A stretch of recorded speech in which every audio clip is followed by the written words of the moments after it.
안녕하십니까. 오늘은 세계 최고의 기업, 또 미국 최고의 기업이기도 하죠, 애플의 역사에 대해서 제가 공부를 하다 보니까 참 재미있고 또 새로운 것들이 있어서 함께 가벼운 마음으로 알아보고자 합니다. 사실 애플은 역사가 1980년이니까 상당히 오래되긴 했죠. 40년 역사를 가지고 있는데 76년에 설립을 했다고 합니다. 그래서 4년 만에 뉴욕 증시에 상장을 했고, 그 사이에 변화무쌍한 그런 시간들을 보냈다고 하죠. 그리고 사실 애플은 또 스티브 잡스를 빼놓고는 얘기할 수가 없죠. 스티브 잡스가 자기 아버지, 입양된 그 아버지의 낡은 타고에서 애플이라는 회사를 설립하게 되고, 거기에서 애플1이라는 컴퓨터를 만들게 된 것이죠. 스티브는 1955년도에 샌프란시스코에서 태어났다고 합니다. 보수적인 미국 집안이었는데 생모인 조앤 심슨은 아빠가 시리아인이라는 이유로 결혼을 반대했고, 결국 생모는 미혼모의 신분으로 잡스를 낳은 후 입양을 하게 되죠. 그래서 잡스는 입양 간 그 부부에게서 꼭 대학에 보내겠다는 약속을 받고 입양을 받았는데, 잡스가 결국은 대학을 중퇴하고 애플이라는 회사를 설립하게 되죠. 그래서 잡스는 애플과 함께 근 40여 년을 함께 했지만, 애플은 승승장구하고 있지만 잡스는 2011년 56세의 나이로 세상을 떠나게 됩니다. 자료에 보면 아시겠지만은 1976년 4월 1일 낡은 차고에서 공장을 설립해서 최첨단 무기인 하드웨어, 소프트웨어, 또 온라인 서비스를 설계, 개발, 제조하는 과정까지 21세기 최고 기업을 만들게 되죠. 스티브 잡스는 1974년도에 대학을 중퇴하고 컴퓨터 게임 회사인 아타리사라는 회사에 취업을 하게 됩니다. 그런데 거기에서 스티브 워즈니악이라는 사람을 동호회에서 만나게 되죠. 컴퓨터 제작 동호회에서. 그래서 거기서 워즈니악과 만나서 직접 컴퓨터를 만들어서 돈을 벌자 하는 계획을 세우게 되죠. 당시에 컴퓨터에서 주로 쓰이던 그 CPU, 중앙 처리 장치는 인텔의 i8080이라고 합니다. 근데 이 CPU는 성능이 우수했지만 가격이 비싼 편이었죠.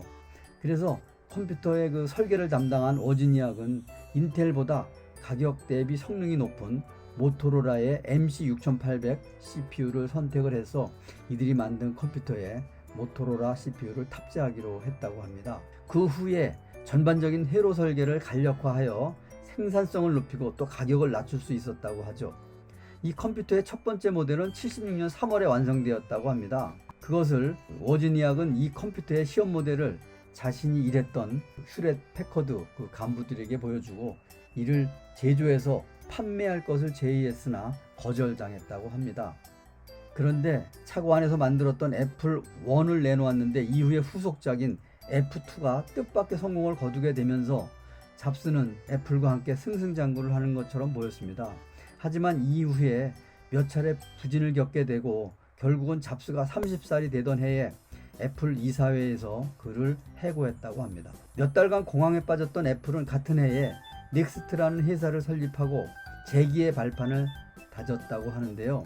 그렇게 해서 넥스트가 승승장구를 했는데 1996년도에 다시 애플이 넥스트사를 인수를 하게 되고, 그렇게 되면서 넥스트의 대표인 잡스가 애플의 최고 경영자로 복귀를 하게 되죠. 그는 복귀 후에 1997년 10억 달러의 적자를 한 해에만 4억 달러 흑자로 전환하는 신화를 만들어냈다고 합니다. 이후에 아이맥, 아이팟, 아이폰, 아이패드 등 그가 내놓은 신제품은 연달아 성공을 했고, 애플은 세계 최고의 IT 기업으로 우뚝 올라서게 됐죠. 그런데 이 애플이라는 상호가 스티브 잡스가 낡은 차고에서 사과 한 입을 베어 물고 바로 애플이라는 회사를 만들었다고 합니다. 그런데 스티브 잡스가 애플로부터 쫓겨나게 된 것을 보게 되면은 여러 사유가 있겠습니다만은 마이크로소프트와의 경쟁에서 밀려나게 된 것이 가장 큰 이유라고 합니다. 그리고 그 후에 잡스가 또 여러 가지 실책과 마케팅과 같은 연이은 실패로 잡스는 이사회에서 해고를 당하게 되죠. 그 후에 이제 넥스트사를 설립해서 결국은 애플이 넥스트를 인수하면서 이제 다시 복귀를 하게 되는 그런 역사를 가지고 있습니다. 그 후에 1983년도에 마우스로 작동되는 컴퓨터를 만들게 되는데요. 이 이름이 리사입니다. 그리고 84년도에는 맥킨토시를 또 출시를 하게 되고요. 결국 30살인 85년도에 리사에서 쫓겨나게 되고 역사를 보는 것입니다. 그리고 85년도에 닉스트를 설립하고 1996년도에 돼서야 닉스트가 애플에 매각이 되죠. 그리고 97년도에 애플의 최고 경영자로 복귀를 하게 되고 97년도에 복귀한 후에 처음으로 이제 98년도에 아이맥이라는 컴퓨터를 출시를 하게 되면서 승승장구를 하면서 이제 애플이 흑자를 전환하게 됐죠. 그리고 2001년도에는 이제 아이팟이 출시가 됐고요. 사실은 이 사이에 2004년도에 스티브 잡스가 취장암 진단을 받고 수술을 하게 됩니다. 그러고 2007년도에 지금 우리가 쓰고 있는 아이폰이 이제 발표가 되죠. 그리고 2009년도에 간 이식 수술을 받게 되고 2010년도에 사실 이제 아이패드를 세계 최초로 발표를 하게 되고 이제 2010년도에 아이패드를 발표한 후에 2011년도 8월에 결국은 그 취장암이 더 이제 악화가 돼서 8월 25일 날 팀 쿡, 현재 그 CEO죠. 팀 쿡에게 자리를 물려주게 되고 8월 25일 자리를 물려주고 10월 6일 날 결국은 세상을 떠나게 되죠. 많은 사람들에게 큰 충격을 주었는데요. 사실 그는 56세의 나이에 사망을 했습니다만은 정말 천재로서 영화 같은 인생을 살다간 그런 사람이기도 하고 그가 없었다면은 현재 그의 그 애플 기술이 이 지구상에 정말 세상을 정신적인 세상을 많이 바꾸어 놓았는데요. 모두 이 스티브 잡스의 영향이라고 볼 수가 있겠습니다. 그럼 애플 그 기업체 역사를 한번 보겠습니다. 그 애플이 지금 이제 주식 분할 역사를 보게 되면은 1980년도에 상장을 해서 87년도 6월 달에 2대1로 분할을 하게 되고 또 2000년도에 2대1, 2005년도에 2대1로 분할을 해서 3번 분할을 했고요. 약 10년 후인 2014년 6월 9일 날 7대1로 아주 크게 분할을 했습니다. 그리고 이제 6년이 됐는데 6년이 된 지금 2020년 8월 31일 날 4대1로 분할을 하게 되면은 지금 애플 역사상 약 40년 역사상 5번에 걸친 분할이 이루어지는 것입니다. 애플 한번 가격을 그럼 보겠습니다. 80년 12월 12일 상장하면서 0.51달러로 상장을 했습니다. 그런데 이것이 정말 긴 지루한 시간을 가져 80년에 상장을 했지만 2000년까지도 여기 지금 2000년 1월 3일이죠. 0.51달러가 4배 정도 오르는 4달러 정도가 됐는데요. 정말 큰 변화 없이 지루한 장세를 이어가고 있죠. 그리고 2003년까지도 1달러대에서 또 하락을 해서 머물고 있다가 2005년도에 다시 4달러를 복귀를 하고 이제 결국은 2006년도에 가서야 10달러가 되고 2007년도 11달러, 2008년도에는 2배인 27달러가 됐고요. 금융위기가 2008년도에 있었죠. 그래서 다시 27달러에서 12달러로 하락하는 그런 고난을 겪었고 결국은 2010년도에 30달러로 다시 복귀를 했고 2011년 8월 25일 날 스티브 잡스가 팀 쿡에게 자리를 양보하던 때가 46.66달러였습니다. 그리고 약 3년 후인 2014년도에 100달러를 돌파를 하게 되고 그리고 15년도까지도 뭐 그대로 109달러였으니까 큰 변화가 없었고요.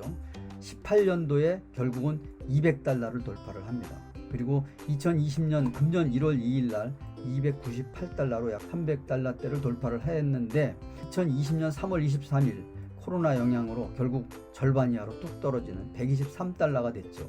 그리고 2020년 8월 20일 473달러로 우뚝 서게 됐습니다. 그래서 지금 보게 되면 그동안에 4차례에 걸친 주식 분할과 또 80년 12월 달에 0.51달러에서 473달러로 아주 큰 성과를 거두게 됐는데 다음에 그 그래프를 한번 보시면은 이것이 얼마나 길고 지루한 시간이었는가를 알게 될 것입니다. 이 그래프를 보시겠습니다. 이게 80년 12월 12일 0.51달러로 상장했는데 근 뭐 25년 30년 가까이 큰 변동이 없이 물론 좀 소폭 상승하긴 했습니다만은 변동 없이 지루한 장세를 이어왔습니다. 그 사이에 요 노란 S는 이제 그 주식 분할을 한 시기고요. 그리고 2000년도를 벗어나면서 그건 이제 뭐 가파른 상승세를 보였죠. 그래서 이제 40년이 됐는데 결국 마지막 한 10년, 15년에 가장 큰 폭의 상승을 보이고 있습니다. 그래서 약 40년 동안 그 상승률을 보니까 77,457%, 정말 경이적인 숫자죠. 여기까지는 변동이 없었지만은 그 후에 오른폭이 그렇게 크다는 겁니다. 그러다 보니까 40년 동안 연 1936%라는 그런 경이적인 상승률을 기록하게 된 것이죠. 그 사이에 뭐 4차례 주식 분할도 있었기 때문에 그것을 계속 가지고 있었다면 아주 큰 그 이익을 볼 수 있었는데, 이 자료를 보시면 알겠지만 정말 이 장기 투자가 얼마나 어려운가를 우리가 볼 수 있는 것 같습니다. 그래서 이 자료에서 보듯이 정말 길고 힘든 시간을 거쳐서 이렇게 오다 보니까 마지막에서는 가장 크게 오르는 그런 모습을 보여줬는데요. 그럼 앞으로 애플이 이것이 더 오를지 또 더 내릴지는 우리가 예측이 불가능하지만은 473달러지만은 다시 300달러로 주저앉을 수도 있고 다시 500달러를 넘어서 뭐 1000달러로도 갈 수도 있겠죠. 하지만 이것이 장기 투자하는 자에게만 이 기회가 주어진다는 것을 이 역사를 통해서 우리가 볼 수 있었습니다. 그래서 오늘은 애플을 공부하면서 4차례에 걸친 주식 분할과 지금 이제 8월 31일 날 또 한 차례 4대1 주식 분할 계획이 돼 있고, 긴 지루한 시간들을 보면서 애플의 역사가 결코 만만한 시간은 아니었다. 참 파란만장한 시간들을 보내면서 애플이 지금까지 이어져 왔다는 것을 볼 수가 있겠습니다. 그리고 스티브 잡스가 떠난 약 10년 동안 또 승승장구하면서 이렇게 올라왔다는 것도 우리가 역사를 보면서 알 수가 있겠습니다. 앞으로 어떻게 될지, 또 애플이 더 많은 새로운 제품들을 내놓을지는 알 수 없습니다만은 지금 현재는 승승장구하고 있고, 또 현재 미국의 1등이고 또 세계의 1등 기업으로 우뚝 서 있기 때문에 우리는 지속적인 그 투자와 증액을 해야 될 그런 시점이 아닌가, 이런 생각이 들고요. 현재 코로나 사태 때문에 전 세계가 지금 어려운 경지를 있습니다. 하지만 유동성이 계속 증가하고 있죠. 미국도 지금 11월 3일 날 대선이 예약돼 있다 보니까 계속 유동성을 풀 계획을 가지고 있습니다. 그러다 보니까 실물 경제는 어려워지고 있는데 유동성에 의해서 이렇게 주식은 계속 상승을 하고 있는 것이죠. 우리는 상승하는 동안에는 계속 상승의 열매를 따먹어야 될 것으로 이렇게 생각을 들고, 또 언제 하락할지 모르겠습니다만은 하락할 때 또 매도를 해야 될 시점이 올 때는 제가 매도 포인트를 잡아서 또 여기서 얘기를 하도록 하겠습니다. 오늘은 그냥 가벼운 마음으로 애플의 역사를 보면서 이렇게 어려운 시간이 있었다는 것을 함께 여러분과 함께 공부해보는 그런 시간을 가졌습니다. 오늘은 여기서 마치겠습니다. 감사합니다. 구독과 좋아요 부탁드립니다.